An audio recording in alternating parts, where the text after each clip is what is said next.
Ha terminado el primer semestre del 2025 y bueno, hay mucho ruido en la economía y en la política argentina.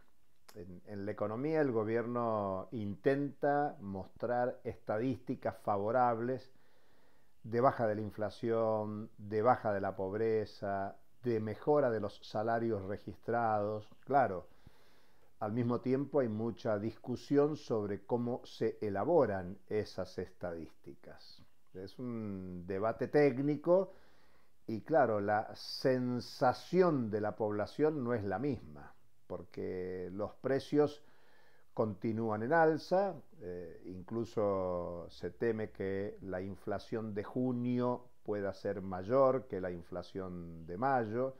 Claro, es una tendencia descendente desde el 25,5% de diciembre del 23, que fue un índice que está permeado por la mega devaluación que llevó adelante Javier Milei ni bien asumió el gobierno.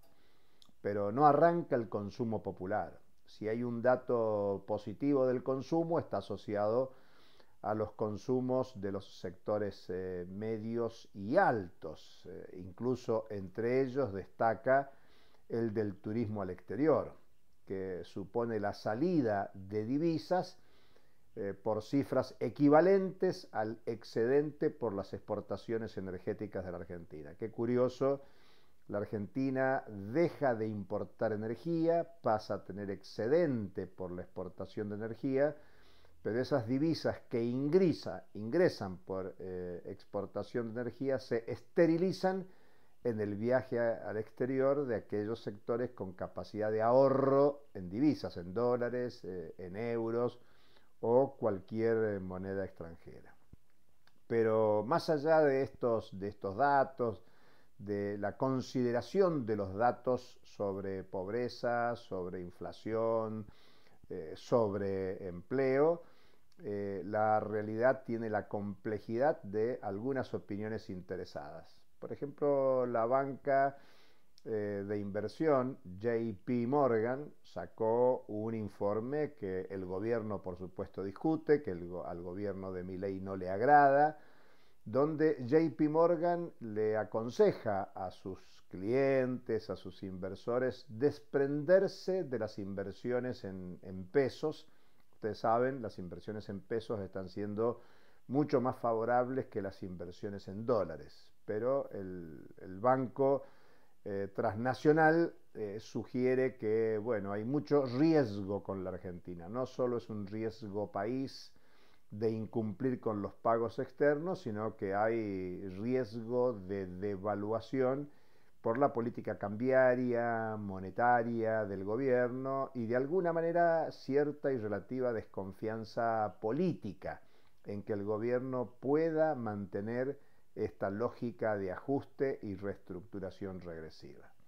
Entre otros datos, se puede señalar en el plano político el ausentismo en las elecciones provinciales. Recientemente fueron las elecciones en Formosa, en la provincia de Santa Fe, y hay una tendencia en las elecciones a que un 50%, pese a la obligatoriedad, no participa. Las razones son múltiples por las que no participan. Muchas tienen que ver con el desencanto con la política en general, con que no sirven los procesos de selección de candidaturas para mejorar la cotidianeidad de la calidad de vida de la población, que no satisfacen las propuestas, ni las oficialistas provinciales, ni las oposiciones de diverso cuño. No hay entusiasmo en la política y eso es caldo de cultivo en un marco de conflictividad importante en la Argentina. Jubiladas y jubilados todos los miércoles, movilizaciones sindicales sociales diversas que reclaman contra los despidos, las cesantías, los cierres, desconformidades por la insatisfacción de ingresos populares en baja, que es lo que no permite que repunte el consumo.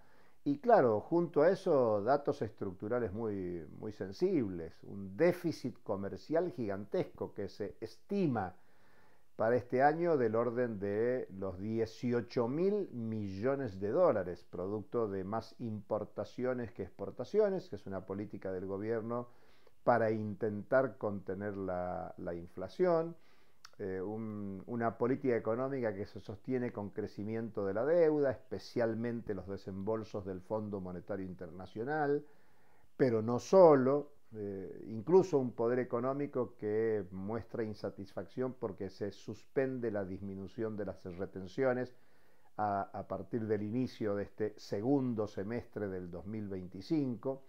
Digamos que son muchos los ruidos que hay en la economía y en la política argentina, donde la cuestión de fondo sigue siendo que hay opciones de gobierno, pero no hay alternativa.